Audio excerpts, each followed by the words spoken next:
សួស្តីអ្នកទាំងអស់គ្នាឥឡូវខ្ញុំកំពុងនៅមួយវីតាឥឡូវចង់សួរគាត់ដូចកាបៀនគ្រូផ្សេងៗដែរថាតើដំបូងហេតុអីបានចង់ទៅជាកាបៀនគ្រូនិយាយទៅព្រៀនចោលបងស្រឡាញ់យូរ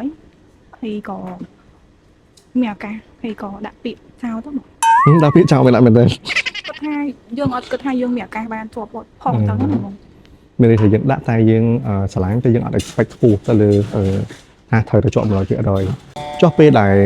ធៀមដាក់ពាក្យមកហ្នឹងតើរៀបចំ CV ឬមករៀបចំខ្លួនមិនខ្លះដើម្បីដាក់ពាក្យមកនិយាយទៅគាត់nakដឹងភ្លាមបាន information មកភ្លាមហ្នឹងយើងចាប់ផ្ដើមហូតរៀបចំ CV ហើយរៀបចំទៅតាម recruitment ឯគេត្រូវការបងដូចគាត់ត្រូវការឯកសារពាក់ព័ន្ធមួយនិយាយទៅគេ recruitment អីយើងមើលទៅតាមហ្នឹងទៅយើងដាក់តាមហ្នឹងដាក់ឲ្យលឿនមកមានន័យថាដូចនិយាយតារាអញ្ចឹងគេនៅក្នុង recruiting របស់គេត្រូវការហើយគេខ្លះយើង follow ទៅតាមហ្នឹងដាក់តាមហ្នឹងមកគឺវាអូខេហើយបើមិនជាខ្វះមានតែយើងខ្វះហើយបើយើងមើលតាមនេះយើងដាក់គ្រប់គឺយើងគ្រប់វាមានតែប៉ុណ្្នឹងទេដូចយើងហែទឹកអីហ្នឹងអត់ចេះហែទឹកដូចគ្នាប៉ុន្តែនៅពេលដែលវាថាហែបានតិចតួចតែដល់ពេលក្នុងរយៈពេលដែលយើងចិត្ត recruitment ហ្នឹងហ៊ានបន្ថែមបងហ៊ានបន្ថែមចឹងទៅតម្រាំដល់ពេលដែលយើងចូល train ទៅអីហ្នឹងយើងវាថាយើងចេះច្រើនជាងមុនហើយចុះពេលដែលបានធ្វើហើយមិនដែរសប្បាយបងស្រឡាញ់ការងារហត់អត់ហត់តែសប្បាយហើយមិនដែរហងៃជួបភ្ញៀវជួបអីមានផលពិបាកអត់មានអីអត់យើងមានបងយើងដោះស្រាយឡើងទៅព្រោះយើងជួបភ្ញៀវច្រើនខ្លាំងហ្មងយើងជួបអីដោះហ្នឹងហ្មងហើយ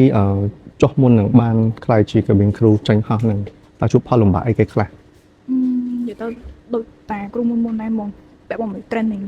គឺឃើញអត់អ្នកទាំងអស់គ្នាមួយគឺផលលំបាកមកទៅជាកាបៀនគ្រូហ្នឹងគឺពេលដែល training ហ្នឹងហ្មងនៅណាគេក៏និយាយ កន្លែងហ្នឹងដែរមិនទៅបាក់ដោយសារអីវាបាក់ដោយសារវាទៀមទាគឺចានេះយើងប្រើភាសាអង់គ្លេសសុទ្ធទាំងអស់ហ្មងអញ្ចឹងវាថាយើង stir យើងអីចឹងគឺវាមានពិបាកបងតើយើងរត់គេដល់យើងហត់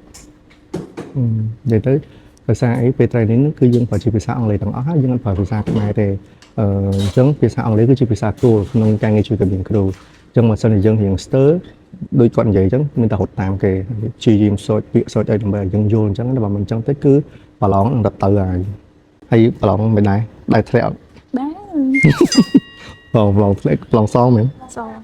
សម្រាប់ហ្នឹងប្រឡងសងជាប់ប្រឡងសងអត់ជាប់គឺបាយហើយអូខេមានអីចង់ផ្ដាំផ្ញើទៅអ្នកដែលគាត់ចង់ធ្វើការងារហ្នឹងអត់ព្យាយាមបងហើយយើងវាថាបើមានឱកាសអីចឹងយើងព្យាយាមដាក់ទៅបងជាប់ឬមិនជាប់យើងមិនទៅ expect ច្រើនថាជាប់ឬមិនជាប់ដូចខ្ញុំចឹងខ្ញុំអត់ expect ទេខ្ញុំដាក់វាថាបើសិនជាជាប់ក៏យើងតទៅតែមិនអត់ទេយើងរកអីធ្វើផ្សេងទៀតទៅមានអីធ្វើផ្សេងហ្នឹងហើយនិយាយទៅមានតែអញ្ចឹងទេស្រឡាញ់ដាក់សិនទៅហើយបើជាប់មិនជាប់យើងគិតតាមនឹងទៀតយើងកុំគិតច្រើនហើយដូចនិយាយអញ្ចឹងត្រូវតែ confident អ្នកខ្លះមាន confident លើខ្លួនឯងគិតថាអូអត់ហ៊ានដាក់អីដោយសារខ្វះនេះខ្វះនោះចេះចោះអីអញ្ចឹងណាអញ្ចឹងអាហ្នឹងយើងអត់សារអង្គយើងអត់បានធ្វើបាត់ហើយអញ្ចឹងតោះតែយើងហ៊ានឈានជើងមកចាហ៊ានទៅសិនមកយើងដឹងថាវាមិនហើយណាគេក៏ស្អាតដែរមិនចាំថាអត់ស្អាតផងបាន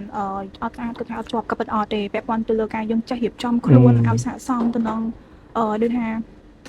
យើងចេះរៀបចំខ្លួនណាគេក៏ស្អាតដែរអត់ដូចយើងចេះរៀបចំខ្លួននិយាយទៅការរៀបចំខ្លួនវាសំខាន់នៅពេលដែលយើងរៀបចំខ្លួនឲ្យត្រូវគឺយើងមើលមកវាទៅជាមួយបែបផ្សេងទៀតកុំឲ្យតែយើងខ្ជិលមួយបែបអូខេអរគុណបាយបាយ